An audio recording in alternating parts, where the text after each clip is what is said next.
Hoje eu vou mostrar para vocês como utilizar a régua de mensuração de altura de capim da Embrapa para poder utilizar na sua propriedade. Primeiro lugar de tudo, por que é importante a gente medir a altura do capim dentro da nossa propriedade? Para evitar que, quando passado demais, esse capim produza muito talo, reduzindo demais a qualidade dele dentro da propriedade, ou quando ele tiver rapado demais, eu perca a reserva do capim, que é a parte responsável por fazer fotossíntese e recuperar essa altura de capim mais rapidamente. Se eu perder essa reserva, ele demora o dobro, o triplo do tempo para poder alcançar a altura de pastejo novamente. Então, a utilização dessa mensuração de altura é exatamente para preservar uma ótima relação caule-folha, ou seja, uma maior quantidade de folhas em relação à quantidade de talo, já que o talo tem muito menos nutrientes do que as folhas. Quando que eu devo medir com mais frequência a altura do capim dentro da minha propriedade? Principalmente quando eu vou utilizar sistemas mais rotativos, como o caso do rotacionado, do alternado, do rotatino. Eu vou utilizar eles e eu preciso sempre tirar os animais do momento correto e colocar os animais no momento correto. Dessa forma eu me certifico que a taxa de lotação está correta para aquele pasto. Se eu vou mensurar e eu tiro os animais no momento certo, mas na hora de voltar eles, a altura está um pouquinho abaixo do que eu esperava, então significa que, através da identificação da altura do capim, eu percebi que a minha lotação está alta demais. Entendeu o tanto que é uma ferramenta importante e a gente consegue trabalhar ela muito bem dentro da fazenda se a gente for disciplinado? Mas a gente não precisa fazer isso só no olho, nem carregar uma trena lá dentro do pasto. Hoje, a Embrapa desenvolveu uma régua, que é essa régua aqui, ó, régua de manejo de capim. Ela é uma régua dividida em duas aqui, ó, eu posso desacoplar aqui rosqueando no meio e eu consigo tirar ela e ela fica menor para eu poder trabalhar de forma mais tranquila. Eu ando lá no meio do pasto em cima do cavalo ou de moto que eu tiver lá e eu só rosquear uma na outra aqui, eu tenho esse manejo por altura correto, desenhado. Basicamente essa régua tem uma seção vermelha embaixo, uma seção verde no meio e uma seção verde até virar vermelha de novo em cima. Vou explicar o que isso daqui significa. Para isso eu vou utilizar só um pedaço menor dela aqui, ó. Vamos pegar as espécies mais baixas, eu já te mostro isso. O importante é que essa régua deve ser usada sempre inteira, né? Mas vamos lá. Aqui na parte de baixo a gente tem as espécies forrageiras menores, ó. Vamos pegar aqui, Braquiária decumbens, que é uma braquiária que eu tenho que manejar ela de 15 centímetros a 30 centímetros de altura. A Braquiária decumbens não pode ser mais baixo do que isso aqui. E ela não pode ser mais alta do que isso daqui. E essa é a altura de manejo correta. Tudo bem que a Braquiária decumbens ela é bem rústica e ela pode ser utilizada em manejo de altura até mais alto do que isso. Eu já tive Braquiária decumbens mais alta do que isso daqui mesmo. E ela produz bastante folha. Mesma coisa com a Braquiária brisanta cultivar marandu, que é a próxima, ó. Braquiária decumbens está aqui, a brisanta está aqui. A brisanta ela não pode ultrapassar essa altura aqui, que é em torno de 40 centímetros aproximadamente, 35, 40 centímetros. A altura mínima da marandu é 20 centímetros de altura. Aqui para baixo eu não posso, porque senão eu perco reserva, e aqui para cima começa uma produção excessiva de talos. Por que ela tem continuação, essa régua?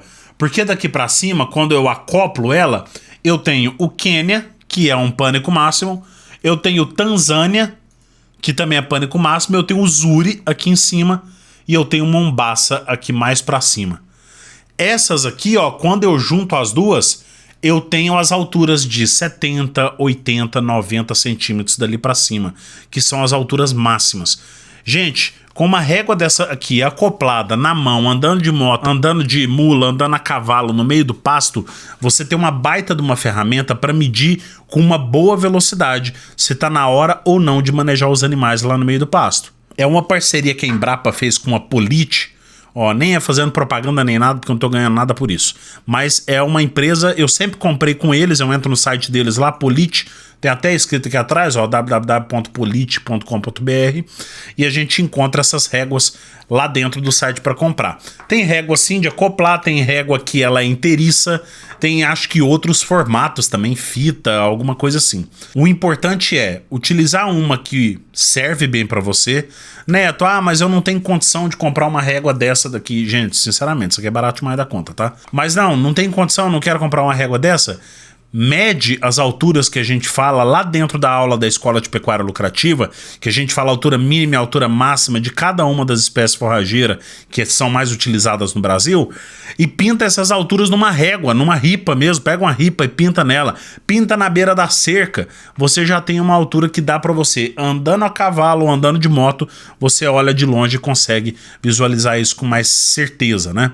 Dentro da utilização da régua, o que é a altura máxima e o que é a altura mínima? A altura máxima, ou chamado de altura de entrada, é o pico que o capim pode produzir antes de começar a produzir muito talo.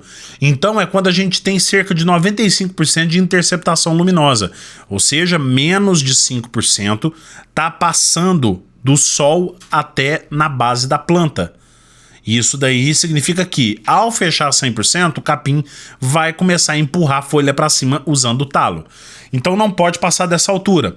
O que é a altura mínima, ou também chamada altura de saída dos animais? É aquela altura que não devo deixar disponibilizar para o animal como algo comestível, apesar de mesmo assim, quando o animal está com fome, ele come aquilo, porque é a parte do capim que vai ser utilizada para o capim trocar energia com o sol. Se ele utilizar essa parte, ele adquire energia do sol e produz mais folhas.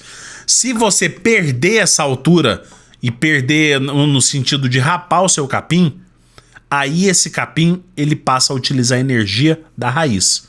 E você perde a eficiência da raiz porque ele degrada a raiz para produzir novas folhas. A raiz ela também serve como uma reserva energética do capim, mas é muito pouquinho. Se você fizer isso com muita frequência, você começa a perder a estrutura de raiz, seu capim para de crescer com tanta eficiência e você tem que fazer todo o processo de nutrição do solo de novo para poder recuperar esse capim. Gente, põe uma coisa na cabeça, capim tem que ser perene lá no nosso solo. O capim tem que durar por muito tempo no solo para ser eficiente, tá bom? Falo para vocês com tranquilidade que a maior parte das fazendas que estão degradadas hoje é por causa de produtor que não sabe medir a altura de saída e a altura de entrada. Gente, a quantidade de fazenda que eu chego lá e o mombaça tá com mais de 2 metros de altura, não tá escrito, gente. Não tá escrito. Mombaça vem sendo utilizado de forma muito errada no Brasil inteiro. E é um baita capim, produz demais. Da mesma forma, utilizando o braquiarão ou utilizando a braquiarinha e deixando rapar o capim. Tudo isso é problema. Gente, capim você não perde só para baixo, você perde para cima também. Quais que são alguns exemplos de altura de manejo? Eu vou dar 3 exemplos aqui. A gente tem exemplos mais detalhados lá dentro da aula de alturas de manejo, lá na Escola de Pecuária Lucrativa. Vamos pegar como exemplo um alto, um médio e um bem baixo. Um capim alto, de manejo alto, é a mombaça. Mombaça é o pânico máximo cultivar mombaça, onde a altura mínima de manejo dele é 40 centímetros e a altura máxima é 80 centímetros.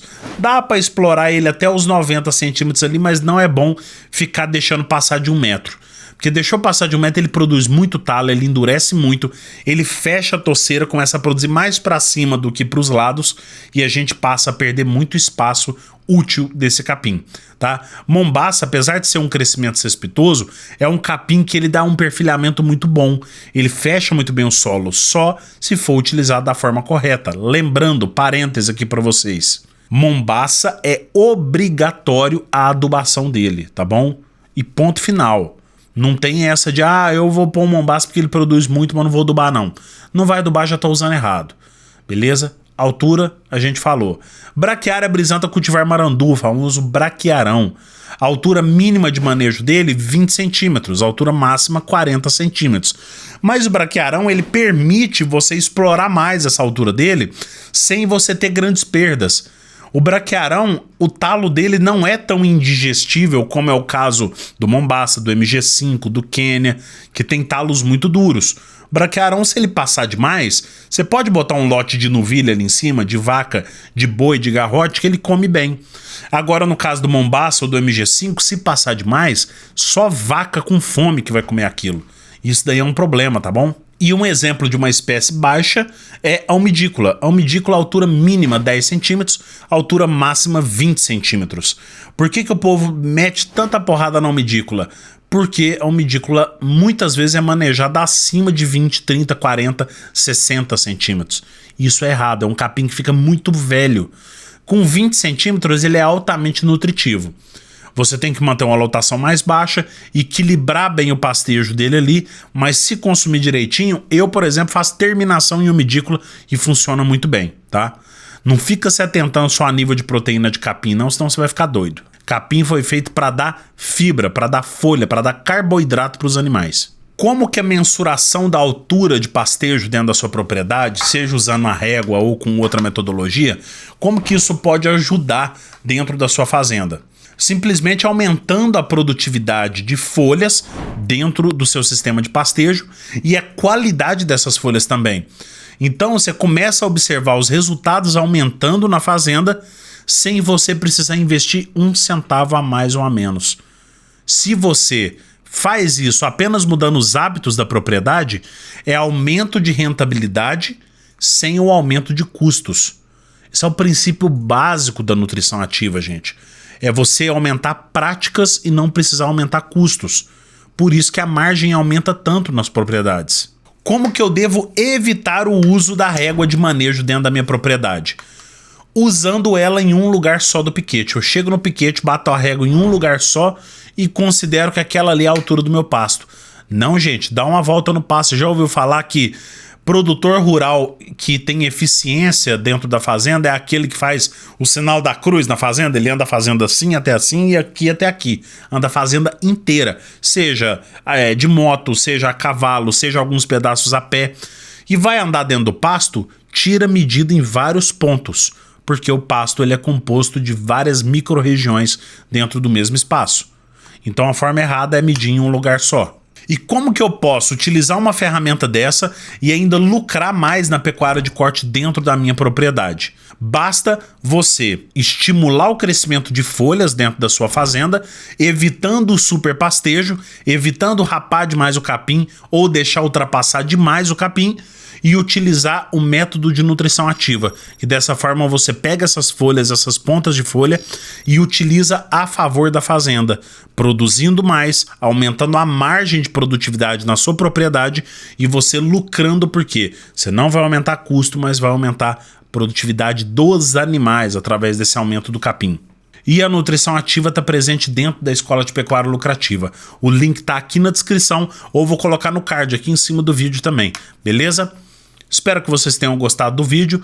Se vocês quiserem procurar essa régua aqui, gente, é só escrever Polite no Google, vocês encontram ela.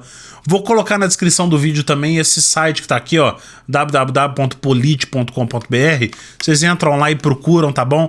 Polite, se quiser patrocinar nós também, nós aceita. Nós não tem incômodo com isso não, beleza?